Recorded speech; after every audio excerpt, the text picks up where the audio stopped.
I want to make it clear that I didn't actually know what I was doing, said Nico. Like, we have to establish that.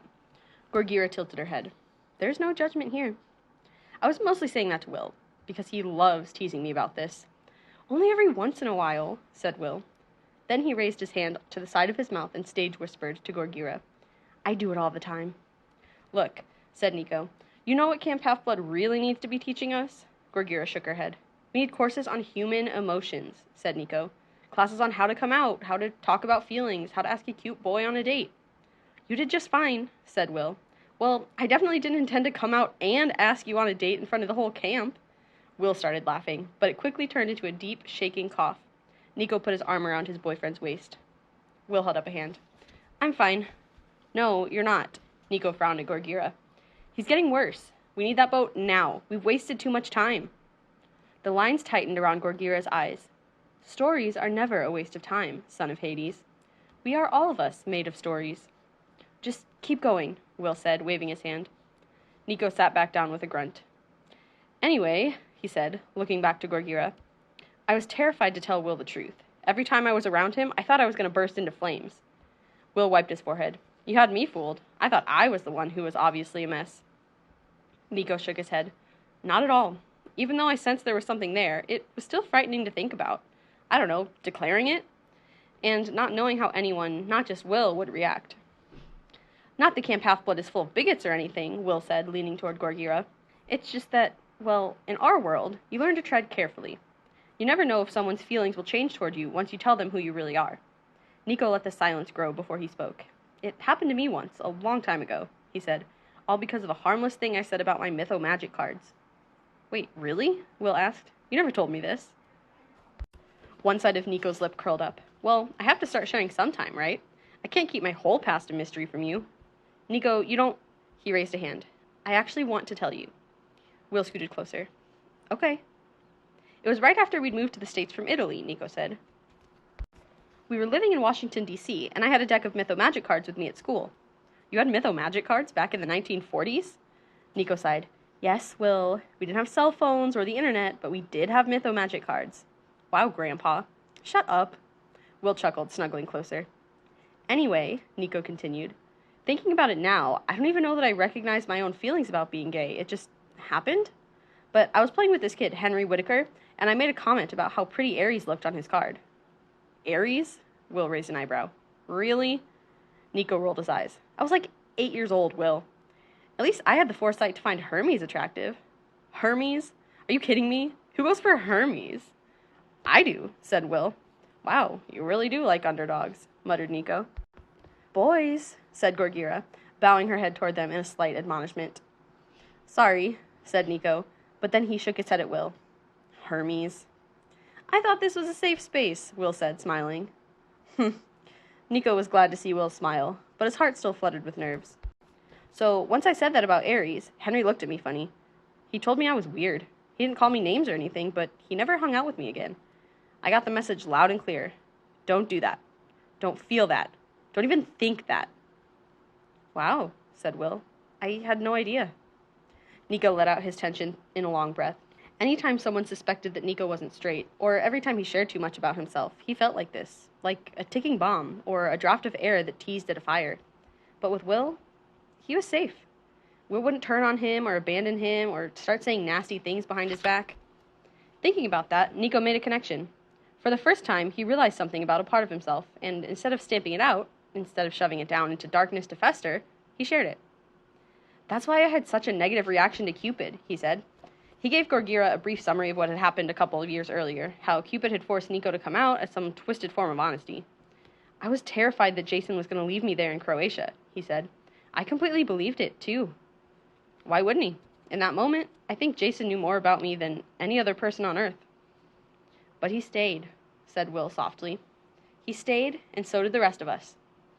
Yes, he said, but that experience still hurts.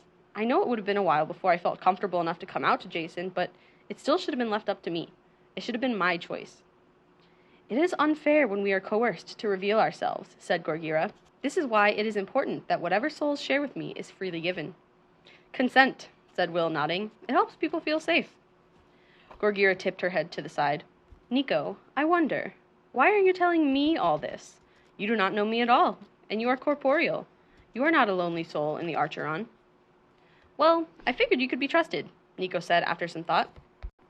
I mean, most gods and immortal creatures aren't homophobic. How can they be after being alive for so long? Like my dad, said Will. He's fallen in love with people of all genders. Exactly, said Nico. Plus, you're all the way down here, Gorgira. Homophobia? In the land of the dead? He scoffed. It just seems silly to judge a person's sexuality when they're dead. Gorgira's face glowed with satisfaction. Her dress flowed and whispered like voices calling out. What were they saying? What were they asking of Nico? He thought he knew. I finally got to make the choice myself, he said. I mean, it came about because of a misunderstanding, but still, I chose. Will squeezed his hand. The date. Nico looked at Gorgira. I asked the satyrs and nymphs at Camp Half-Blood to set up a picnic for me and Will. I thought that's how you were supposed to do it. That's how it is in the movies. You make these intimate, romantic gestures and everything goes as planned, and then the satyrs accidentally orchestrated a camp-wide coming-out party for Nico, finished Will. Nico groaned. Gorgira, I thought they were going to set up the food in some out-of-the-way grove in the woods, so imagine my surprise when I passed the dining pavilion on a regular Thursday afternoon, and there are flower wreaths hanging everywhere, picnic baskets at every table, the nymphs are dressed up in their finest greenery, and Juniper greets me with a crown of holly. You looked so cute in that, said Will. And then they sat me at the head table, and I still didn't get what was going on. I was worried I was going to be late to my picnic with Will. Nico glanced over and was surprised to find his boyfriend glowing again. Not as brightly as before, more of a soft aurora flickering over his body. Nico worried that Will might be wasting precious energy, but Will's skin no longer looked waxy. His face was no longer sickly and pale. So Nico kept talking. When all the campers had gathered, Juniper announced that it was a special day. I had an announcement to make. Mind you, I was terrified. I had finally realized what they'd done, and even though it was an honest mistake, I was still upset. This wasn't what I'd wanted. But you went through with it, said Gorgira. Why? What changed? Nico was quiet for a moment. I decided I could own it, he said. Do it my way. I could not only tell Will that I was gay and that I liked him, but I could tell everyone.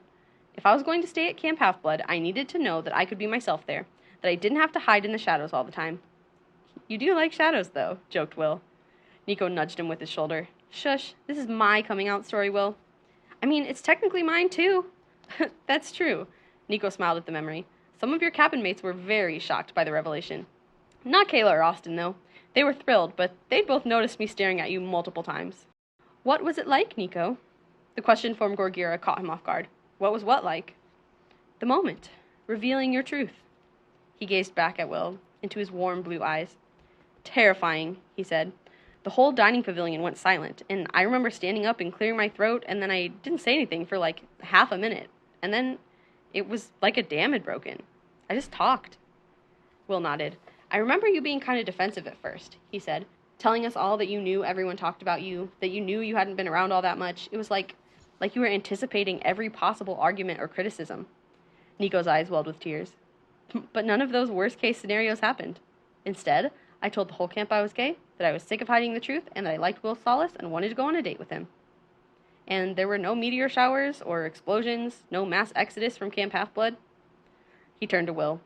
Do you remember what you said, Nightlight? Will rolled his eyes. I do, Death Boy. I told you that you didn't have to throw a party. I would have said yes if you'd just asked me. Again, I did not throw a party on purpose. But I didn't know that at the time, said Will. I was so impressed. You didn't seem like the party type, and you'd gone through all that just to tell me you liked me? It helped, Nico. Helped what? Helped make it easier for me, he said, to be able to say who I am. Me agreeing to go on a date with you wasn't just me saying I thought you were cute, which is very true. Ew, gross, said Nico, but he couldn't suppress his smile. It was my chance to stop hiding as well. Will's glowing skin brightened. Do you know how many others have felt comfortable coming into their own because of you, Nico? What? What are you talking about? Paolo, Malcolm Pace, Jake Mason, and it's not just in Camp Half-Blood. Piper is just as thankful for you as the others. None of them would have been able to be out if you hadn't gone first. Heat rose in Nico's cheeks. He hadn't ever thought of it that way. He'd just been trying to be himself. We often don't see the effects we have on others, said Gorgira.